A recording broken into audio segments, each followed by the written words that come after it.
وآل محمد۔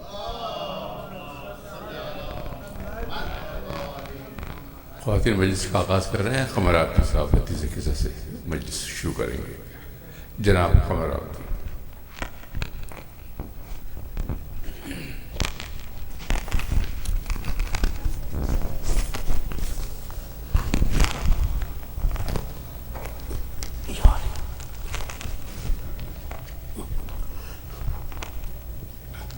اللہم صلی علی محمد وآل محمد۔ اللہم صلی علی محمد وآل محمد۔ اللہم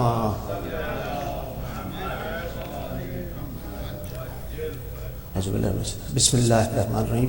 ان جابر بن عبداللہ الانصاری ان فاطمہ الزہراء علیہ السلام بنت رسول اللہ صلی اللہ علیہ وآلہ قال سمعت فاطمة عنها قالت دخل علی برسول اللہ فی بعض الایام فقال السلام علیکی یا فاطمة فقلت علیک السلام قال انی اجد فی بدنی ضعفا فقلت له اعوذ باللہ یا ابتاه من الضعف فقال یا فاطمة ائتینی بالکساء الیمانی فغطینی بہ فاتیته بالکساء الیمانی وغطیته بہ وسرت انظر الیہ واذا وجهه یتلالع کانہ البدر فی لیلتہ تمامہ وکمالہ۔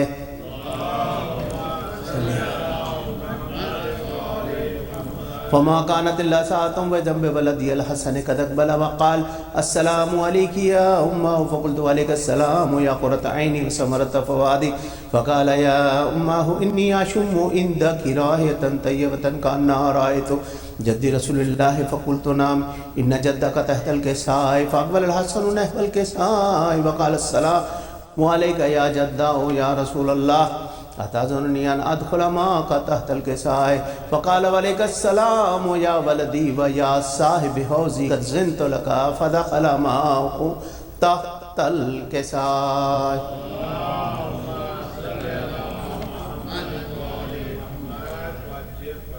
فما كانت الا ساعة وجنب ولدي الحسين قد اقبل وقال السلام عليك يا امه فقلت عليك السلام يا ولدي ويا قرة عيني وثمرة فؤادي فقال لي يا امه اني اشم عندك راية طيبة كأنها راية جد رسول الله صلى الله عليه وآله فقلت نعم ان جدك وخاك تحت الكساء فدنا الحسين نحو الكساء وقال السلام عليك يا جداه السلام عليك يا من اختار الله وتظنني ان اكون معكما تحت الكساء فقال عليك السلام يا ولدي ويا شافي امتي قد زنت لك فدخل معهما تحت الكساء۔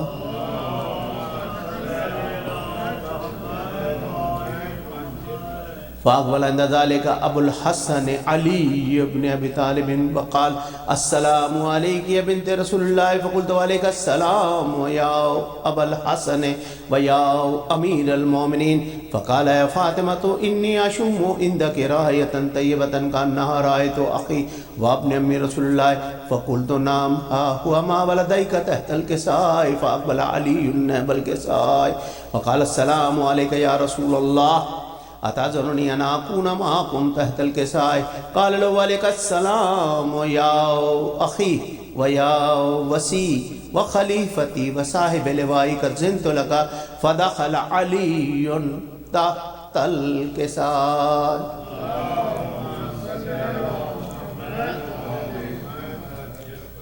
ثم اتيت نحو الكساء وقلت السلام عليك يا ابتاه يا رسول الله اتظنني ان اكون معكم تحت الكساء قال وعليك السلام يا بنتي ويا بزتي قد زنت لك فدخلت تحت الكساء فلما اكتملنا جميعا تحت الكساء اخذ برسول الله بطرف الكساء واومى بيد اليمنى الى السماء وقال اللهم ان هؤلاء اهل بيتي وخاصتي وحامتي لحمهم لحمي ودمهم دمي يؤلمني ما يؤلمهم ويحزنني ما يحزنهم انا حرب لمن حربهم وسلم لمن سلمهم وعدو لمن عاداهم ومحب لمن احبهم انهم مني وانا منهم فجل صلواتك وبركاتك ورحمتك وغفرانك ورضوانك علي وعليهم واذهب عنهم الرجس وطهرهم تطهيرا۔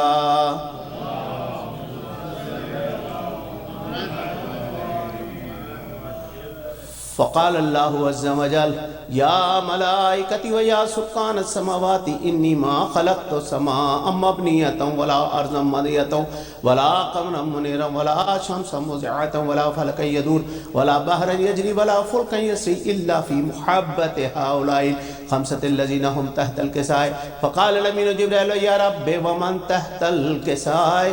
فقال عز وجل هم أهل بيت النبوة ومعدن الرسالة، هم فاطمة وأبوها وبعلها وبنوها.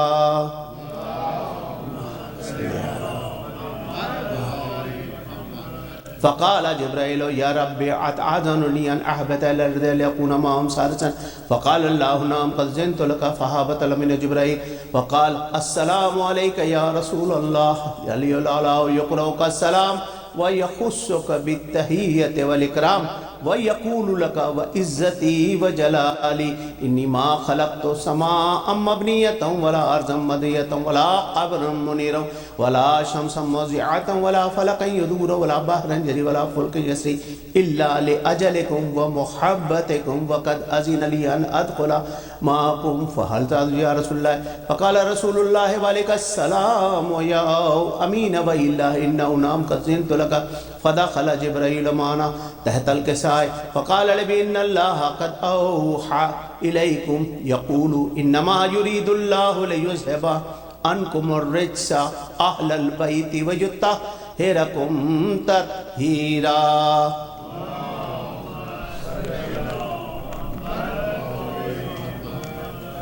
فقال علي لي يا رسول الله أخبرني ما لجلوسنا هذا تحت الكساء من الفضل عند الله. فقال النبي والذي بعثني بالحق نبي واصطفاني بالرسالة نجي ما ذكر خبرنا هذا في محفل من محافل أهل الأرض وفيه جمع من شيعتنا محبنا إلا ونزلت عليهم الرحمة وحفت بهم الملائكة واستغفرت لهم إلا تفرقوا. فقال علي إذن والله فزنا وفاز شيعتنا ورب الكعبة.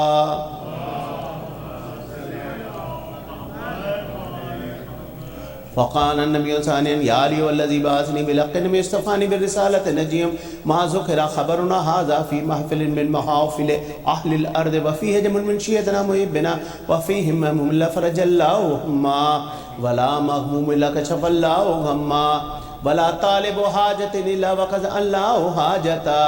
فقال علي إذن والله فزنا وسعدنا وكذلك شيعتنا فازوا وسعدوا في الدنيا والآخرة ورب الكعبة. اللهم صل على محمد.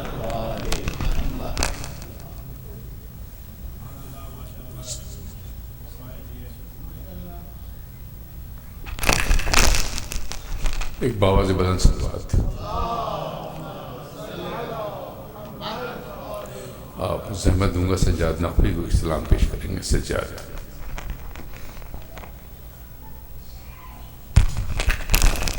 بر محمد و آل محمد صلوات.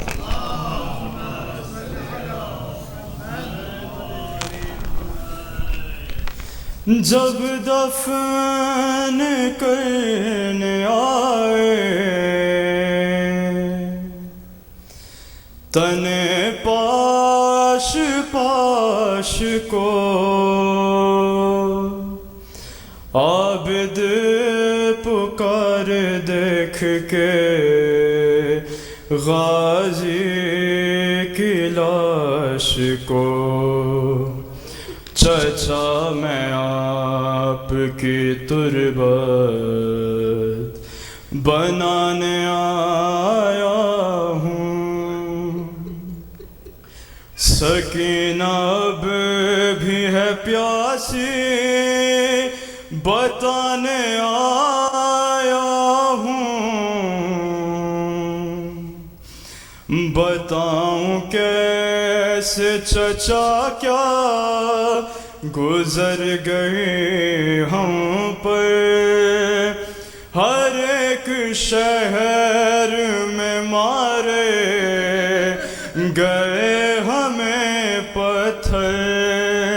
تھی مائیں پھوپھیاں میرے ساتھ اے علی کے پسر. یہ سارے ظلم کے قصے سنانے آیا ہوں. ہے 3 روز سے لاشیں پہ دھوپ کا سایہ، یہ حال دیکھ کے روتا ہے خون دل میرا. غریب ہوں میں کفن تم کو دے نہیں سکتا، تمہاری لاش کے ٹکڑے اٹھانے آیا ہوں.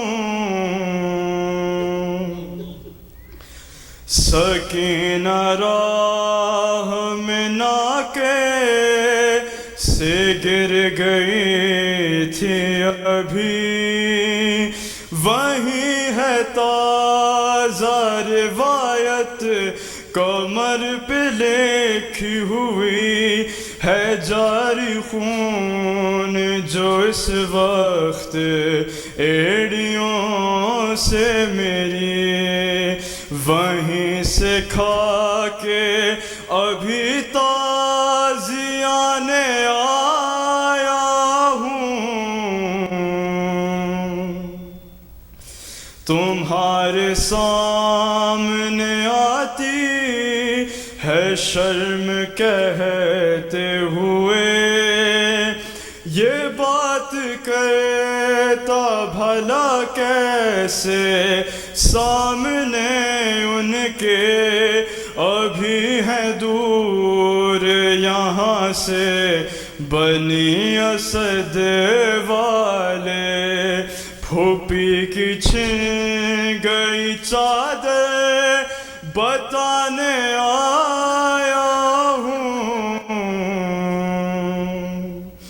لائن بچی کے گوہر کو ایسے چھینا تھا، گری زمین پہ سکینہ میں خون روتا تھا، وہ جس زمین پہ کانوں سے خون ٹپکا تھا، وہ خاک رکھنے تمہارے سرہانے آیا ہوں.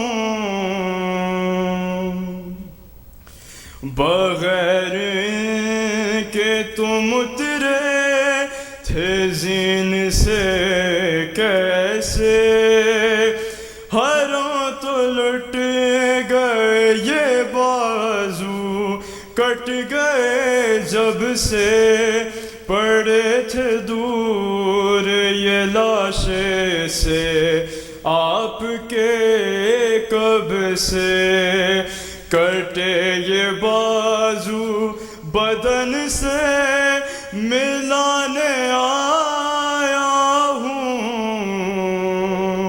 چچا میں آپ کی تربت بنانے آیا ہوں.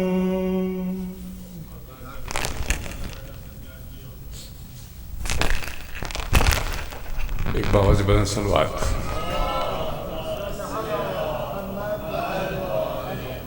میں زحمت دوں گا عباس حسن کو، عمر سے پیش کریں گے. عباس حسن.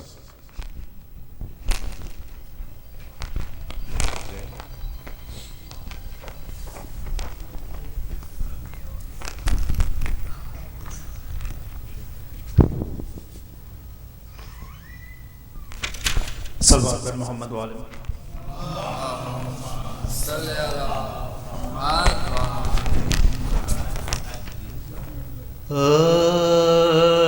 شاہ والا نے شہادت کا سر انجام کیا،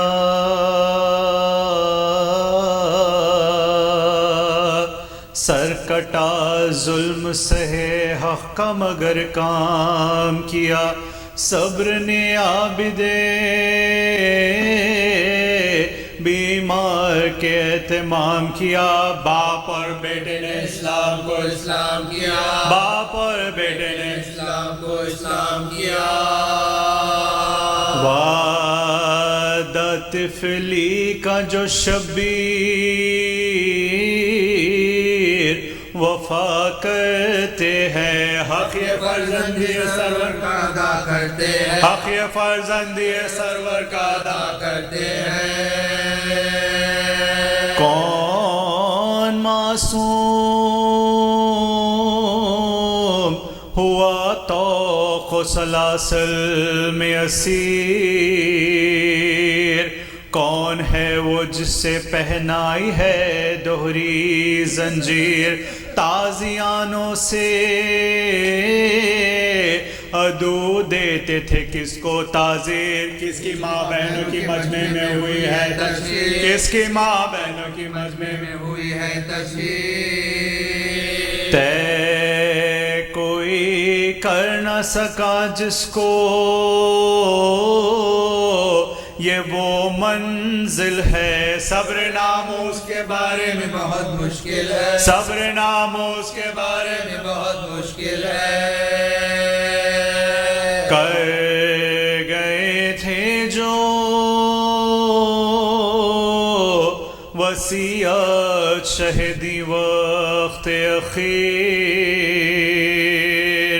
صبر سے کام لیا کیجئے باد شبیر، شکر کرنا جو پہنائے تمہیں بھاری زنجیر، بدعا دینا نا امت کو جو زینب ہو اسیر، بدعا دینا نا امت کو جو زینب ہو اسیر۔ تم جو بگڑو گے تو خالق کا غضب آئے گا، کام جو میں نے بنایا ہے بگڑ جائے، کام جو میں نے بنایا ہے بگڑ جائے گا۔ دھیان بابا کی وصیت پر جو کرتے ہیں امام، ان کے قاتل سے بھی فرماتے ہیں نرمی سے کلام، توق پہنانے کو لاتا ہے جو وہ بد انجام، خود بڑھا دیتے ہیں گردن کو شہنشاہ انام، خود بڑھا دیتے ہیں گردن کو شہنشاہ انام۔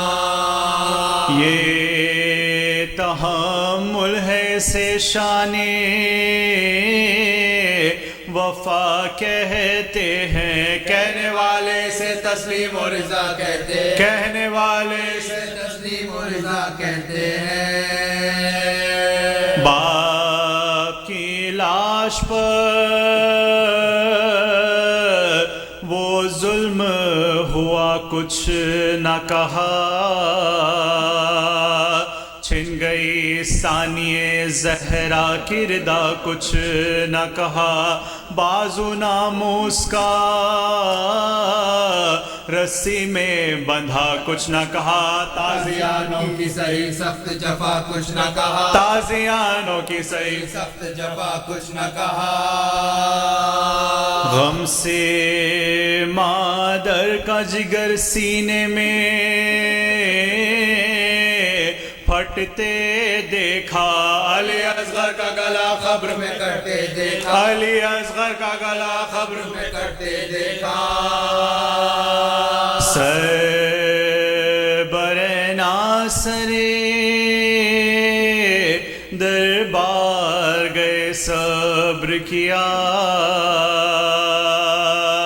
در بدر کوچہ و بازار گئے صبر کیا، قدرتیں رکھے گرفتار گئے صبر کیا، بے دوا قید میں بیمار گئے صبر کیا، بے دوا قید میں بیمار گئے صبر کیا۔ خضر بابا کی وصیت کی دکھائی تو نے خبر ہاتھوں سے سکینہ کی بنائی تو نے خبر ہاتھوں سے سکینہ کی بنائی تو نے یا علی دیکھ لو پوتے کی مصیبت دیکھو غم و اندوہ کی تصویر ہے صورت دیکھو شدت تب سے غضب کی ہے نقاہت دیکھو طوق پہ اس پہ گلے میں ہے قیامت دیکھو طوق پہ اس پہ گلے میں ہے قیامت دیکھو وقف عالم ہے حضرت کے گھرانے والے کیا ستم سہتے امت کے بچانے والے کیا ستم سہتے امت کے بچانے والے ہائے جیتے ہیں تیری خبر مٹانے والے خلد میں احمد مرسل کو رلانے والے چشم انصاف سے دیکھیں تو زمانے والے کیسے ہوتے ہیں محمد کے گھرانے والے کیسے ہوتے ہیں محمد کے گھرانے والے زہر پیتے ہیں گلا تیغ سے کٹواتے ہیں خبر میں جا کے بھی آرام نہیں پاتے ہیں خبر میں جا کے بھی آرام نہیں پاتے ہیں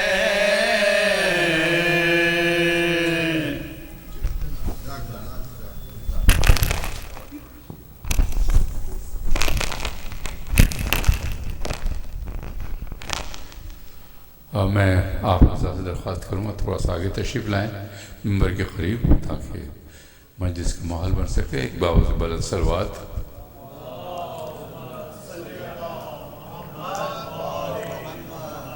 باللہ مولانا قاصد عباس صاحب سے درخواست کروں گا تشریف لائیں مجلس سے خطاب فرمائیں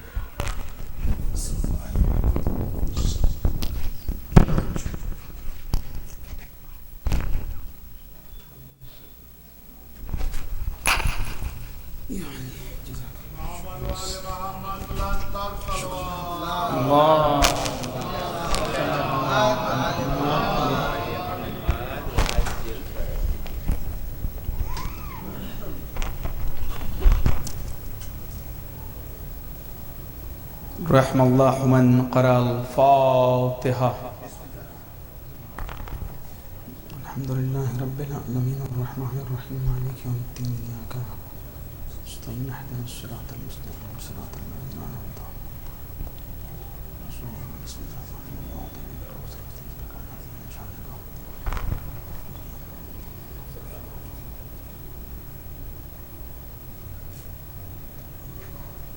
لا حول ولا قوة إلا بالله العلي العظيم أعوذ بالله من الشيطان اللعين الرجيم بسم الله الرحمن الرحيم الحمد لله رب العالمين الحمد لله الذي لا يبلغ بدهته القائلون الحمد لله الأول بلا أول كان قبله والآخر بلا آخر يكون بعده الحمد لله الذي جعلنا من المتمسكين بولاية أمير المؤمنين والأئمة عليهم السلام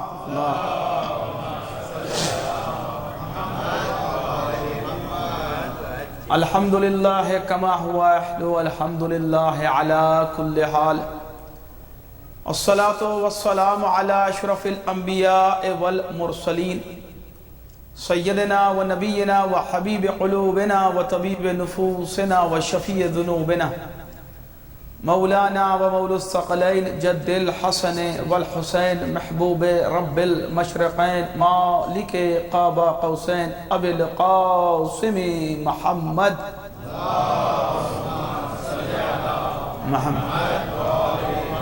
وعلى آله الطيبين الطاهرين المعصومين المظلومين ولعنة الله على أعدائهم ومنکری فضائلہم ومصائبہم وشجاعتہم وجلالتہم وولایتہم وعطشہم واثباتہم وعلمائہم وشیعتہم وغاصبی حقوقہم اجمعین من یوم عداوتہم الى یوم الدین اما بعد فقد قال اللہ سبحانہ وتعالی فی کتابہ الکریم بسم اللہ الرحمن الرحیم هل يستوي الذين يعلمون والذين لا يعلمون صلوات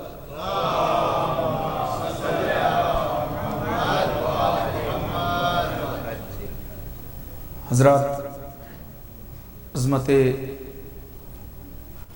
باقر علم النبیین امام محمد باقر علیہ السلام بآواز بلند صلوات اللہ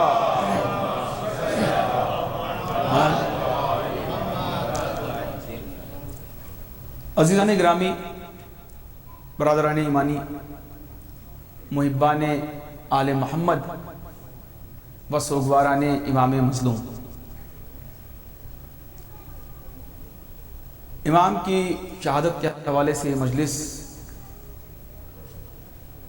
انہیں پانچویں امام ہمارے، اور انشاءاللہ معین وقت میں، بلکہ یہ جو پری مغرب مجلسیں ہوتی ہیں یا نماز سے پہلے والی مجلسیں ہوتی ہیں، اس میں ایک چیز جو ہے کافی حد تک کام آسان ہو جاتا ہے کہ آلریڈی آپ کا ٹائم فریم بندھا ہوا ہے، تو اب ظاہر سی بات ہے کہ ذاکر کی اس میں کچھ چلے گی نہیں، لیکن بہرحال حق ممبر تو ادا کرنا ہے، تو کوشش یہ ہے کہ اس معین وقت میں جتنا ہو سکے بہتر سے بہتر، کیونکہ حق تو ادا ہو نہیں سکتا، لیکن ہماری طرف سے لگے کہ انہوں نے اپنی طرف سے پوری کوشش کی کہ وقت کو جسٹیفائی کیا جائے اور بات کو پہنچایا جائے، تو لہٰذا بنا کسی تاخیر کے یہاں سے اپنی بات کا میں آغاز کروں گا، تمہید کی کوئی گنجائش نہیں، اور بالکل سلسلے وار گفتگو آج کے امام کے حوالے سے اور بہرحال کہ پہچان امامت کیا ہے اس کے حوالے سے انشاءاللہ گفتگو ہوگی۔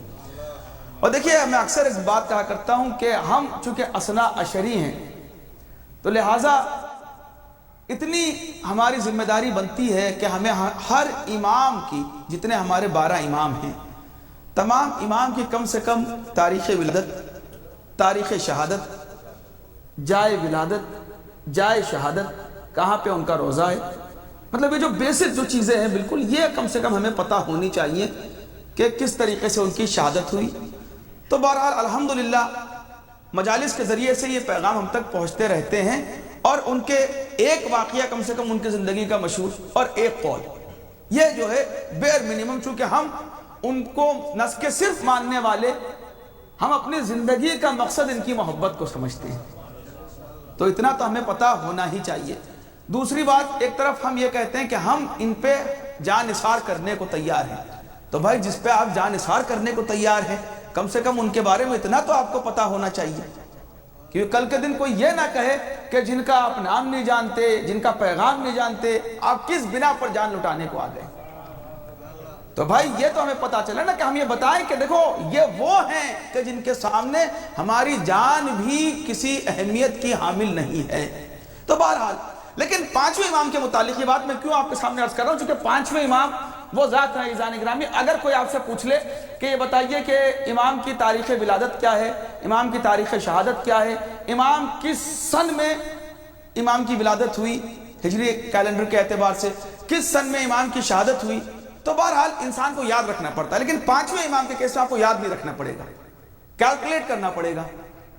اور ایک میں آپ کو فارمولا دیے دیتا ہوں، اتنا تو آپ کو پتا ہے کہ یہ ہمارے کون سے امام ہیں، امام محمد باقر علیہ السلام، اللہم صلی علی، ہمارے کون سے امام ہیں؟ پانچویں امام ہیں یہ ہمارے، اور عصمت کے سیکوینس میں کون سا نمبر ہے ان کا؟ بتائیے، تھوڑا سا ہی ساتھ دیجیے، بس یہ ایک چیز کو یاد رہے آپ کو، 7واں، 5 اور 7 ملا کے کتنے؟ 57۔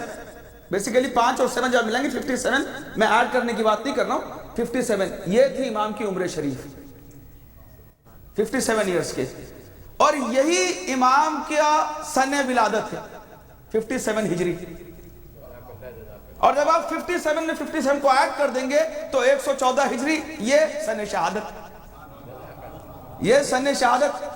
7 عصمت کا سیکوینس ہے، یہ امام کی تاریخ شہادت. تو اسی 57 میں جو ہے آپ کو سب یاد رہے گا کہ یہ 5ویں امام کا پورا سلسلہ ہے. عمر شریف امام کی، امام کا سن ولادت، امام کی تاریخ ولادت، امام کی تاریخ شہادت اور سن شہادت، یہ سب اس 5 اور 7 میں سب کچھ پوشیدہ ہے.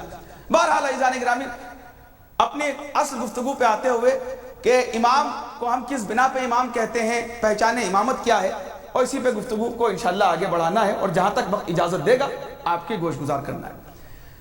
قرآن کی جس آیت کریمہ کی تلاوت کا شرف میں نے حاصل کیا ہے کہ اس میں خداوند کریم ارشاد فرما رہا ہے کہ هل يستوي الذين يعلمون والذين لا يعلمون، کیا برابر ہو سکتے ہیں وہ کہ جو جانتے ہیں اور جو نہیں جانتے؟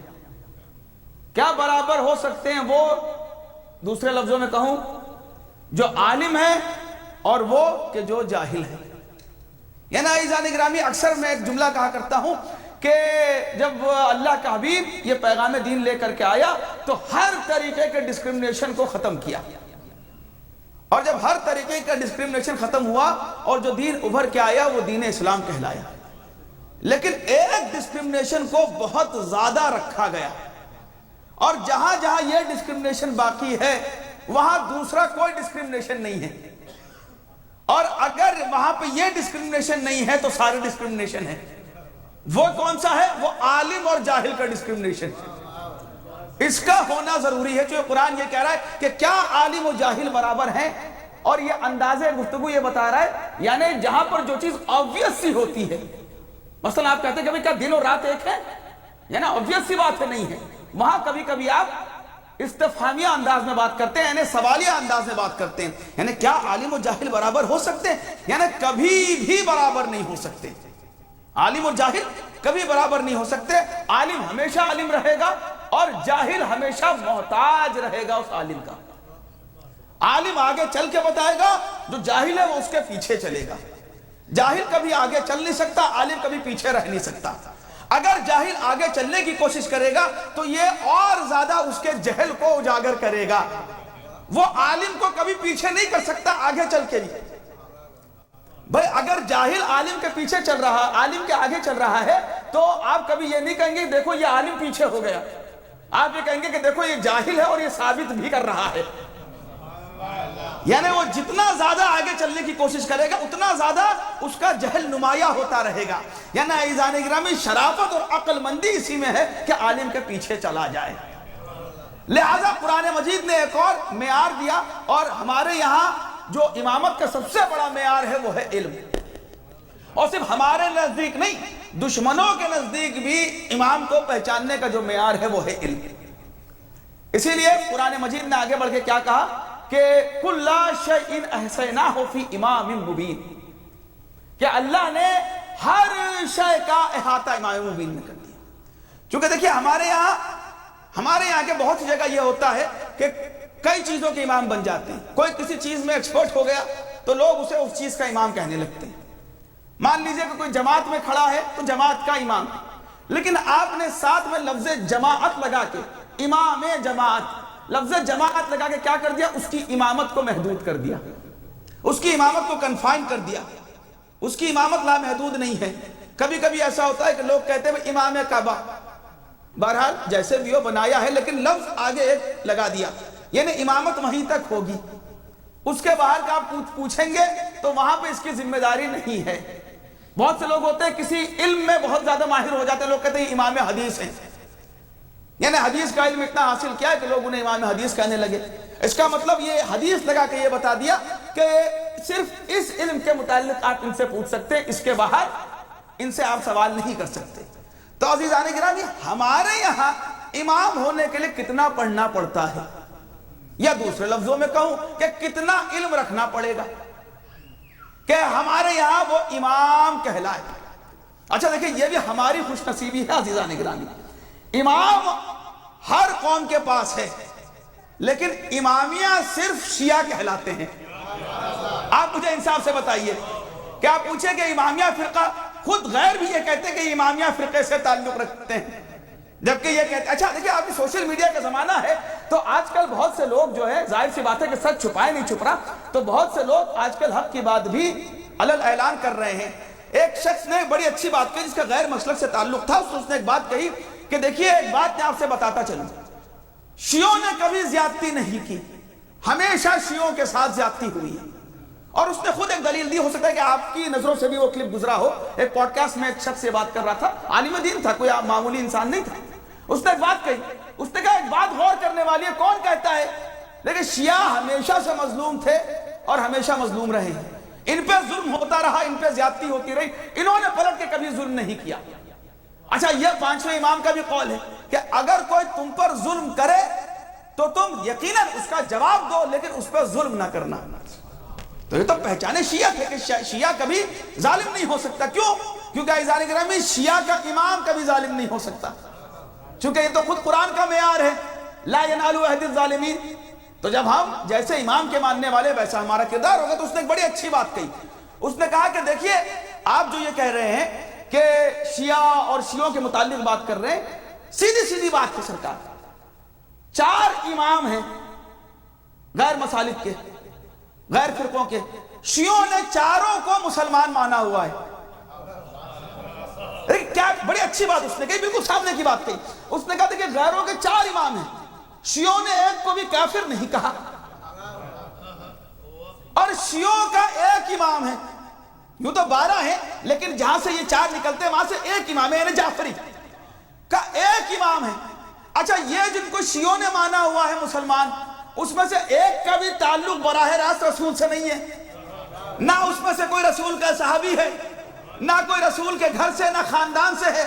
شیعوں کا 1 امام ہے، وہ اولاد رسول ہے، اور اسی قوم کو مسلمانوں نے کافر مانا ہوا ہے۔ کہ آپ بتائیے زیادتی کس کے ساتھ ہو رہی ہے؟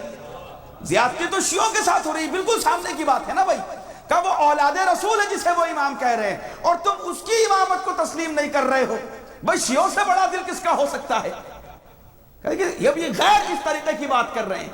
تو الحمدللہ یا قرآن یہ کہہ رہا ہے کہ ہم نے ہر شے کا، تو کتنا امام کو پڑھنا ضروری ہے کہ ہر شے کا احاطہ امام مبین میں کر دیا۔ ایسا جو بات آئی نا ان فرقوں کی، تو یہ بھی بتاتا چلوں، پروردگار کروٹ کروٹ جنت نصیب کرے، علامہ طاہر جرولی صاحب کو بڑا اچھا ایک جملہ کہا کرتے تھے کہ غیروں کے یہاں 4 امام ہیں تو مصلی بھی 4 ہیں۔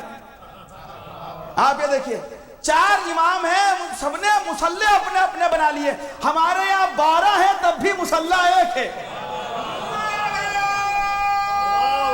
حیدریہ، یہ ہے علامت حق۔ اچھا جہاں ہمارے فرقے کا نام امامیہ فرقہ ہے، یوں تو دیکھیں یوں تو شیعت جو ہے یہ فرقہ نہیں ہے، عزیزان گرامی شیعت ہی دین ہے۔ کہنے کو دنیا ہمیں فرقہ کہے، مسلک کہے، کچھ بھی کہے، لیکن بہرحال ایک اور ہمارے فرقے کا نام ہے، وہ بھی غیر ہمیں کہتے ہیں، کیا؟ عدلیہ۔ سنا ہے نہیں سنا آپ نے؟ کیوں کہتے ہیں عدلیہ؟ چونکہ عزیزان گرامی ہم 5 کے ماننے والے ہیں اور دوسرے 3 کے ماننے والے ہیں۔ گھبرا کے نہ سنیے، اصول دین کی بات کر رہا ہوں میں، اصول دین کی بات کر رہا ہوں، اور مجھے پتا ہے کہ ویک ڈے میں اتنے بجے کی مجلس بہرحال تھوڑا سا اسی طریقے کے چھوٹے چھوٹے شارٹس کے ذریعے سے پہنچانی پڑتی ہے، تو میں اصول دین کی بات کر رہا ہوں کہ ہمارے اصول دین ہم 5 تسلیم کرتے ہیں: توحید، عدل، نبوت، امامت، قیامت، اور دیگر جو مسالک ہیں ان کے یہاں توحید، نبوت اور قیامت 2 چیزیں نہیں ہیں۔ کون سی نہیں ہے؟ امامت نہیں ہے اور عدل نہیں ہے۔ اب آپ نے دیکھا، اچھا عدل کس کا قائل نہیں ہے؟ کس کے عدل کے؟ اللہ کے عدل کے قائل نہیں ہے۔ اچھا مان کس کو نہیں رہے ہیں؟ امامت کو نہیں۔ سمجھ میں آپ کو آیا کہ جب انسان امامت کو نہیں مانتا تو اللہ کے عدل سے پھر جایا کرتا ہے۔ تو یہ عزیزان حیدریہ، تو امامت اپنے آپ میں اتنا بڑا تحفہ ہے ہمارے لیے۔ اچھا ایک اور آخری بات میں بتاتا چلوں کہ فائدہ کیا ہے امامیہ ہونے کا۔ ایک اور سب سے بڑا فائدہ یہ عزیزان گرامی جو دیگر مسالک میں آپ کو دیکھنے کو ملے گا لیکن شیعوں میں کبھی آپ کو نہیں ملے گا، کبھی نہیں ملے گا، وہ کیا ہے؟ جب آپ نے امامت کو تسلیم کر لیا تو سیدھا سیدھا آپ نے ختم نبوت کا کھلا اعلان کر دیا۔ اب کوئی جھوٹا نبی شیعوں میں تو نہیں آ سکتا۔ کیوں؟ کیونکہ وہ پہلے ہی ختم نبوت کو تسلیم کر چکے ہیں۔ دوسروں نے جو نبی ہونے کا دعویٰ کیا وہ کیوں کیا؟ اس کی وجہ یہ تھی کہ ان کے یہاں کوئی امام نہیں تھا۔ اگر امام ہوتا تو بھائی سیدھی سیدھی بات ہے کہ نبوت کا سلسلہ ختم ہو گیا، آخری نبی سرور کائنات تھے، بات ختم ہو گئی۔ لیکن چونکہ امام کو نہیں مانا تو وہ دروازہ بند ہی نہیں ہو پایا، وہ دروازہ بند ہی نہیں ہو پایا، بلکہ رسول نے یہ کر دیا کہ نبوت کا دروازہ امامت ہے، انا مدینۃ العلم وعلی بابھا۔ تو بہرحال عزیزان گرامی، تو یہاں کتنا انسان کو پڑھنا پڑے گا امام ہونے کے لیے جسے ہم امام کہتے ہیں؟ تو یہ معیار بھی قرآن نے طے کر دیا، کل شیء احصیناہ فی امام مبین، کہ ہم نے ہر شے کا احاطہ امام مبین نے کر دیا۔ چونکہ دیکھیں بہت سے لوگ پڑھتے ہیں، لوگ عالم دین بننے کے لیے بھی جاتے ہیں، ڈاکٹر بننے کے لیے بھی جاتے ہیں، کسی نے جو ہے میڈیکل اپنا کمپلیٹ کر لیا، ماسٹرز کرنا چاہتا ہے، کہتے ہیں بس بھائی ڈاکٹر صاحب بن چکے، اب کافی ہے اتنی پڑھائی ہے۔ کسی نے 10 سال 12 سال گزار لیا نجف میں، کہ قبلہ بس ہو گیا، آ جائیں اب یہاں بھی کچھ اپنی ذمہ داری پوری کریں، یعنی ایک جگہ کہتے ہیں بس اتنا کافی ہے، آپ آ جائیں۔ لیکن عزیزان گرامی جتنا بھی علم حاصل کر لیں، چونکہ انسان کو یہ معلوم ہے کہ یہ جتنا بھی حاصل کریں گے محدود رہے گا۔ ارے نہیں، اگر میں کہیں پھنس گیا، ارے کوئی بات نہیں، آج کل زمانہ ہے، کسی کو خط لکھ کے پوچھ لیجئے گا، کسی کو ای میل کر کے پوچھ لیجئے گا، کال کر کے پوچھ لیجئے گا، کیوں؟ کیونکہ علم محدود ہے۔ قرآن نے بات ہی ایسی شروع کی کہ کل شیء احصیناہ فی امام مبین، ہم نے ہر شے کا احاطہ امام مبین میں کر دیا۔ یعنی یہ عزیزان گرامی کہ اگر پہچاننا ہے کہ امام کسے کہتے ہیں تو یہ دیکھنا کہ امام کی زندگی میں کہیں یہ تو نہیں ہے کہ وہ کہہ رہا ہے مجھے نہیں معلوم، یا میں پوچھ کے بتاؤں گا، یا میں دیکھ کے بتاؤں گا، یا اس کتاب میں لکھا ہوا ہے۔ امام سے جب پوچھا جائے گا وہ فوراً جواب دے گا۔ یہ ایک پہچان ہے کہ اس کی ڈکشنری میں نہیں معلوم کا لفظ نہیں ہوگا، نہیں معلوم کا لفظ نہیں ہوگا، اس کے پاس ہر شے کا جواب موجود ہوگا۔ لیکن بہت سے لوگوں کو یہ برداشت نہیں ہوا، جب آیت کا ترجمہ کیا تو کہا کہ یہاں امام مبین سے مراد جو ہے وہ قرآن کریم ہے۔ لوگوں نے جب ترجمہ کیا تو کیا کہا کہ بھئی یہاں امام مبین سے مراد جو ہے وہ کتاب مبین ہی ہے۔ میں نے کہا بالکل صحیح ہے، ان کا یہ کہنا بنتا بھی ہے۔ مسئلہ کیوں؟ کیونکہ عزیزان گرامی ایسا کوئی امام موجود ہی نہیں ہے۔ چونکہ انہوں نے جب اپنے اماموں کو کھنگالا تو ہر کوئی یہ کہتا ہوا نظر آیا کہ فلاں نہیں ہوتے تو میں علی نہیں ہوتے تو میں ہلاک ہو جاتا ہے۔ اگر یہ جو لولا سنتان لہلک النعمان، اگر یہ 2 سال جو جعفر صادق کے ساتھ گزارے اگر وہ نہ ہوتے تو نعمان ہلاک ہو جاتا۔ یہ کس نے کہا؟ امام ابو حنیفہ نے کہا۔ تو عزیزان گرامی تو ان کی ڈکشنری میں جب ایسا امام ہے ہی نہیں تو اب مجبوری ہے کہ ترجمہ کیا جائے کہ امام مبین کا مطلب کتاب مبین۔ لیکن الحمدللہ ہمارے یہاں وہ امام مبین موجود ہے کہ جس کی زندگی میں نہیں معلوم کا لفظ نہیں ملتا، نہیں معلوم کا لفظ نہیں ملتا، بلکہ امام پہچان سے جتنا آپ امام کو دیکھیں گے اتنا آپ کو یقین ہوگا کس پہ؟ نبوت اور رسالت پہ، نبوت اور رسالت پہ یقین ہوگا۔ میں نے کہا نبی کتنا پڑا ہونا چاہیے، اتنا کہ اس کی زندگی میں نہیں معلوم کا لفظ کبھی ملے ہی نہ، جب سوال پوچھا جائے وہ فوراً جواب دے۔ بلکہ ہمارے یہاں تو امام اسے کہتے ہیں جو سوال کا بھی محتاج نہ ہو، جو آنے والے سے یہ کہے کہ بتا کہ سوال تو پوچھے گا یا سوال بھی میں بتاؤں اور جواب بھی میں بتاؤں۔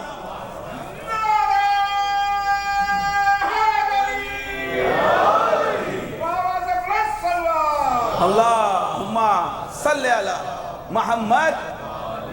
اچھا اس کی سیدھی سیدھی ایک دلیل جو ہمارے بزرگوں نے بہت ہی روشن واضح طور پہ کتابوں میں لکھی کہ جو دنیا یہ کہتی ہے کہ یہاں امام مبین سے مراد جو ہے وہ کتاب مبین ہے، قرآن مجید ہے، تو اس کا سیدھا سیدھا جواب یہ ہے کہ یہ رسول کی جو حدیث ہے کہ من ماتا ولم یعرف امام زمانہ ہی ماتا میتۃ جاہلیہ، جو مر گیا اور اس نے اپنے زمانے کے امام کو نہیں پہچانا وہ جہالت کی موت مرا۔ اب اور تمام فرقوں سے پوچھی، جتنے بھی فرقے ہیں یہ حدیث معتبر ہے یا نہیں ہے؟ تمام فرقوں کے نزدیک یہ حدیث معتبر ہے، کوئی فرقہ اس کا انکار نہیں کرتا۔ تو اب رسول یہ کہہ رہے جس نے زمانے کے امام کو نہیں پہچانا، تو سرکار اگر وہاں امام سے مراد قرآن ہے تو کیا رسول یہ کہنا چاہ رہے جس نے اپنے زمانے کے قرآن کو نہیں پہچانا؟ تو کیا ہر زمانے کا قرآن الگ الگ ہے؟ کہ نہیں، یہاں اس سے مراد امام ہی ہے، ہیں بھائی جہاں اپنی مرضی وہاں بنا لیا امام. بھائی یہی تو بات ہے کہ آیت اللہ امینی نے جب مناظرہ ہوا تھا تو ایک سوال کیا تھا, لمبا چوڑا مناظرہ, اس کا وقت نہیں ہے, بس نتیجہ آپ کے سامنے پیش کر رہا ہوں, کسی اور وقت بیان کروں گا. تو انہوں نے یہی کہا تھا کہ بھائی جس نے اپنے زمانے کے امام کو نہیں پہچانا وہ جہالت کی موت مرا. تو میرا تم سب سے ایک سوال ہے, یہ بتاؤ کہ رسول کی بیٹی نے جناب زہرا نے اپنے زمانے کے امام کو پہچانا تھا کہ نہیں پہچانا تھا؟ اور اگر پہچانا تھا تو ان کا امام کون تھا؟ لیکن کبھی غور کیجئے گا عزیزان گرامی, کہ بتاؤ جناب زہرا نے پہچانا تھا کہ نہیں پہچانا تھا؟ اور اگر پہچانا تھا تو ان کا امام کون تھا؟ اور اگر نہیں پہچانا تھا تو کیا معاذ اللہ نعوذ باللہ رسول کی بیٹی زمانے سے بغیر اپنے امام کو پہچانے چلی گئی؟ تو یہاں یا عزیزان گرامی یہ دلیلوں میں سے ہے, امالائے کائنات کی بلا فصل ہونے کی دلیلوں میں سے ایک دلیل یہ ہے, یہ جو مناظرہ ہے. تو بہرحال دنیا نے بہت کوشش کی کہ یہ بتایا جائے کہ نہیں اس سے مراد بھی کتاب ہے, لیکن عزیزان گرامی واضح ہو گیا کہ نہیں اس سے مراد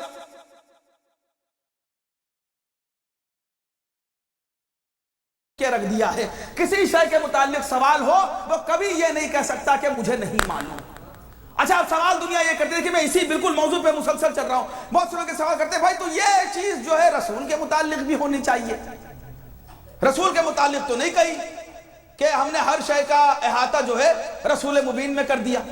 چونکہ عزیزان گرامی جب رسالت کی باری آئی اور نبوت کی باری آئی تو وہاں اللہ نے یہ کہا ہے کہ فضلنا بعضهم علی البعض, ہم نے بعض کو بعض پہ فضیلت دی ہے.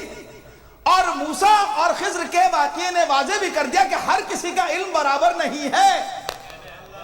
تو نبوت میں درجے بنے ہوئے ہیں, لیکن امام وہ ہوگا کہ جو نبی کا آخری نبی کا جانشین ہوگا, اور آخری نبی میں مسئلہ نہیں ہوگا, اس کے جانشین کو پہچاننے میں مسئلہ ہوگا. تو لہٰذا آیت بھی امام کے متعلق آئی. اچھا دیکھیں مسئلہ صرف یہاں تک نہیں ہے کہ صرف قرآن کی بات ہے, یہاں تک کہ توریت اور زبور میں وہ جو نشانیاں لکھی ہوئی تھی آخری نبی کو پہچاننے کی, ہم اور آپ آخری امام کے انتظار میں بیٹھے ہوئے ہیں نا, ہمارے پاس پوری نشانیاں ہیں کہ بھئی آخری علامات ظہور کیا ہیں, کیسے امام کو پہچانا جائے گا اور کیا ہوگا نہیں ہوگا, یہ ساری چیزیں. بلکہ دیکھیں یہ جو ہم فضائل بھی پڑھتے ہیں, فضائل مولائے کائنات, اور یہ جو امامت کی صفات کو بیان کیا جا رہا ہے, یہ کیوں؟ اچھا بہت سے لوگ ہمارے یہ بھی کہتے ہیں کہ ہر وقت ہم علی علی کیوں کرتے ہیں, جبکہ ہمارے زمان کے امام تو امام زمانہ ہے, تو ہمیں ان کا تذکرہ کرنا چاہیے. اور عزیزان گرامی دیکھیں سیدھی سیدھی بات ہے, یہاں سب کے سب محمد ہیں. اور دوسری بات یہ ہے کہ امام نے فرمایا کہ 3 چیزوں میں ہم سب برابر ہیں. یوں تو بہرحال اللہ نے کوئی نہ کوئی خاصیت کسی نہ کسی امام کو دی ہے اور سب کے سب محمد ہیں, لیکن 3 چیزیں خاص کر کے سب کی برابر ہیں. وہ کیا؟ علم, شجاعت اور عبادت. علم, شجاعت اور عبادت. عزیزان گرامی اگر کوفے کے منبر پہ کوئی کہہ رہا ہے سلونی سلونی قبل ان تفقدونی, اس کا مطلب یہ کہ ہر امام کا یہ دعویٰ ہے جو پوچھنا ہے پوچھو. جو شجاعت علی خیبر و خندق میں دکھا رہے ہیں وہی شجاعت سید سجاد بازار شام و دربار شام میں دکھا رہے ہیں. جو عبادت سید سجاد کی ہے وہی عبادت موسیٰ کاظم کی ہے, وہی حسن عسکری کی ہے, اور وہی آخر الزمان کی ہے.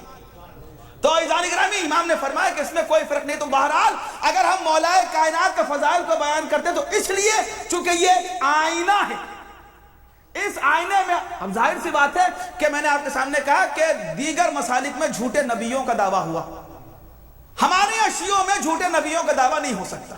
ہاں جھوٹے امام کا دعویٰ ہو سکتا ہے, اور یہ موسٹ ویلکم, اگر آپ کو دعویٰ کرنا ہے تو بسم اللہ آپ آئیے. اب مسئلہ یہ ہے سرکار, یہ فضائل علی کا اتنا وسیع آئینہ ہے, اگر اس آئینے میں آپ کا چہرہ نظر آ جائے گا ہم آپ کو امام مان لیں گے. سیدھی سیدھی سی بات ہے. ہم فضائل اس لیے بیان کرتے ہیں کہ جب آنے والا آئے گا تو انہی فضائلوں میں آنے والے کا چہرہ دیکھا جائے گا اور آنے والے کو پہچانا جائے گا. آئے کسی میں ہمت ہے تو امامت کا دعویٰ کرے. اور یہاں امام وہ ہے عزیزان گرامی کہ اپنے علم کے دریا بہانے کے بعد کہتا ہے کہ مجھے رسول سے علم کے, جب کسی نے پوچھا کہ یا علی اتنا علم آیا کہاں سے, تو کیا فرمایا کہ یا علی, یا لوگوں سے علی نے فرمایا کہ مجھے علم کے رسول سے 1000 باب عطا ہوئے اور میں نے ہر باب سے 1000 باب کو کھولا. اعلان کس نے کیا؟ امام نے.